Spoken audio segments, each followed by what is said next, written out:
इस समय जो बंगाल की हालत है उसके लिए शब्द कठिन है। इस एक घटना को ही देखें तो इसको आप निर्भया कांड से भी तुलना नहीं कर सकते। वो तो रात का समय था, एक बस में सवार हो गई, एक ट्रेनी डॉक्टर वहाँ के एक प्रतिष्ठित अस्पताल में उसके साथ ऐसा विभत्स कांड के उसका एक एक अंग में चोट है। जितने सीमेंस निकले हैं 151 ग्राम, तो वो अकेले का तो नहीं हो सकता है। और उसको जिस ढंग से पुलिस प्रशासन ने वहाँ ने जो है पहले तो आत्महत्या करके उसको करने की कोशिश की, फिर बाद में उसको फिर एक दूसरा रूप दिया, हंगामा हुआ।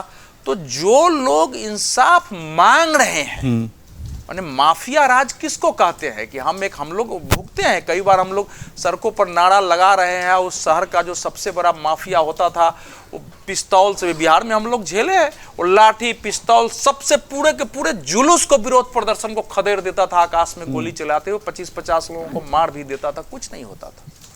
वो भयावह परिस्थिति है कि वहां जो डॉक्टर इंसाफ मांगने के लिए बैठे हुए हैं, पुलिस की उपस्थिति में उस पर हमले हो जा रहे हैं। और उस पर से तुर्रा यह है कि अगर आप कोई ट्वीट करते हैं तो वहां कोलकाता बंगाल पुलिस का तुरंत रिप्लाई आता है एक नोटिस के साथ कि आप हटाइए, नहीं तो आप पर मुकदमा कर दिया जाएगा। मतलब आप ये बात भी नहीं कर सकते। तो रेन ऑफ टेरर क्या है? हाई कोर्ट ने कहा, अब सही कहा, और पुलिस जो है, पुलिस कमिश्नर कह रहे हैं कि मीडिया के कारण जो है इतना हंगामा हो रहा है। और ममता बनर्जी तो दो कारणों से करती हैं। देखिए, ममता बनर्जी का दुर्भाग्य है कि स्वयं वो घायल हुई, मार भी खाई, जो आप बता रहे हैं। कुछ उसमें जिन्यून तो पहले था, अब तो खैर उतना जिन्यून नहीं होता है, थोड़ा बहुत राजनीति में अपना सीख गई है करना।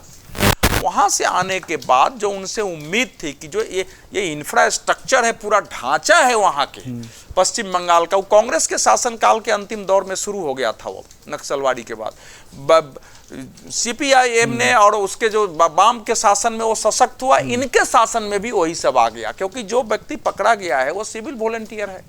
सिविल वॉलंटियर का मतलब 2011 में इन्होंने एक क्रिएट कर दिया कि कुछ कामों के लिए, ट्रैफिक में फलाना के लिए होंगे, तो जैसे कम्युनिस्ट पार्टी आपने कैडर के लिए जगह क्रिएट करती थी, इन्होंने क्रिएट किया। तो उस सब से तो सब डरते हैं ना कि ये तो तृणमूल कांग्रेस का आदमी है, इसको तो ऊपर तक पहुंच है, तो क्या कर सकता है। लेकिन मुझे लगता है कि ये बड़ा कांड है, उस एक आदमी का तो ये विषय है नहीं, तो छिपाया जा रहा है। तो ममता बनर्जी जो कुछ कर रही है, अब राम और बाम क्यों है? राम बोलने से आपका मुस्लिम वोट जो है वो आपके पक्ष में ध्रुवीकृत होगा।